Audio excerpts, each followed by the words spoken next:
Well, good evening, everybody. I hope everyone has had a wonderful day today.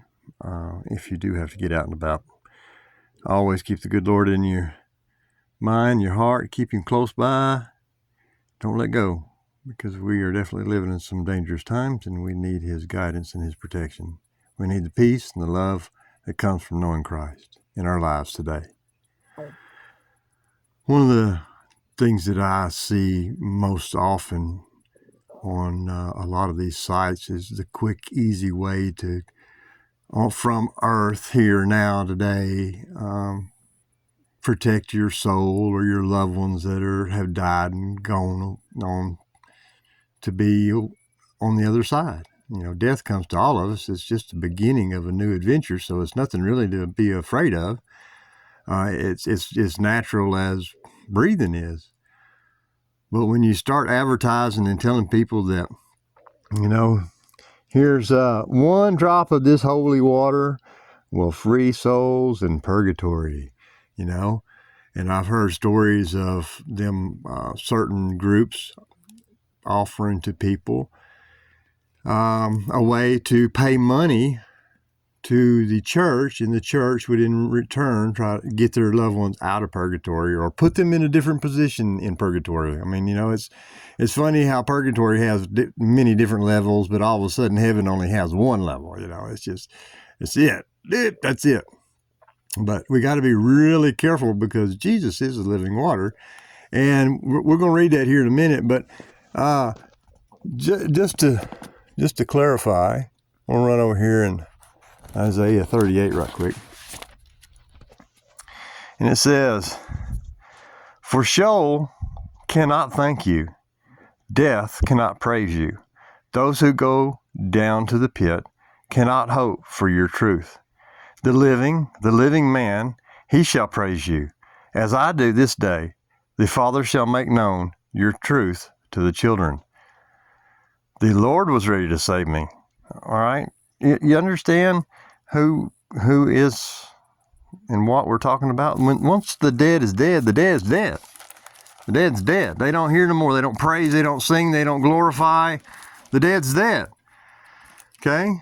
Who has control over death? Who? Jesus Christ. So man don't have that. And Jesus, like I said, is the living water. And we're going to read that tonight in John. I believe I'm in 9:35. Jesus heard that they had cast him out, and when he had found him, he said to him, "Do you believe in the Son of God?" Do you believe in the Son of God? Not, do you believe that I am God? Do you believe that I am the Son of God? He answered and said, "Who is he, Lord, that I may believe in him?" And Jesus said to him, "You have both seen him, and it is he who is talking with you." Who is he that's talking? The Son of God. Okay. Then he said, "Lord, I believe." And he worshiped him. What did he do? Worship. It's all about worship, y'all. Who do you worship? Just like my earlier video about God and guns. Who do you worship? And Jesus said, "For judgment I have come into this world, that those who do not see may see, and that those who see may be made blind."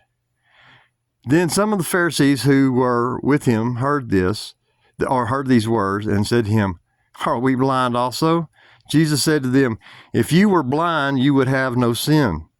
But now you say, 'We see,' therefore your sin remains.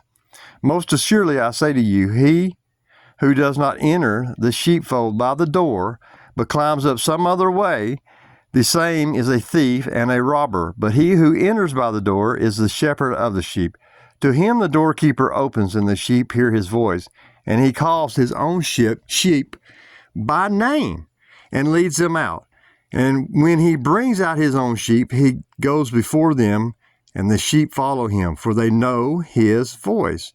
Yet they will by no means follow a stranger, but will flee from him for they do not know the voice of a stranger. Jesus used this illustration, but they did not understand the things which he had spoke to them. See, the truth can only come from Christ and the Father in heaven. And Jesus is the path. He's the way. He's the only way. There is no other way. Now, He is who we rely on. He is that water. He is the water that the rich man is crying out for. Just one drop of water. He's crying out for that knowledge that he may live, or his brothers might live, that they don't suffer his penalty, which is a gulf, which he is separated from the truth of God. He's in a gulf. He's in a different level. He's in a different place. He's not somewhere that some man or some religion can offer somebody money to get them out of a place or a position or whatever, or an advancement. You know, this is not a prison, a penal system that is controlled by men. So the point of this is each person is going to believe and follow their own full beliefs. But if you're believing in Jesus Christ, if that's who you're seeking, then He is the way. There is no other way. But if your faith is in a man, well, that is upon you. It's not upon anyone else. And before I close or end this, Jeremiah 17:5. Cursed is the man who trusts in man and makes flesh his strength, whose heart departs from the Lord. For he shall be like a shrub in the desert, and shall not see when good comes, but shall inhabit the parched places in the wilderness, and a salt land which is not inhabited. You can't trust man. You got to focus on the Lord. All right, y'all. Y'all be careful, and we'll talk later. Bye.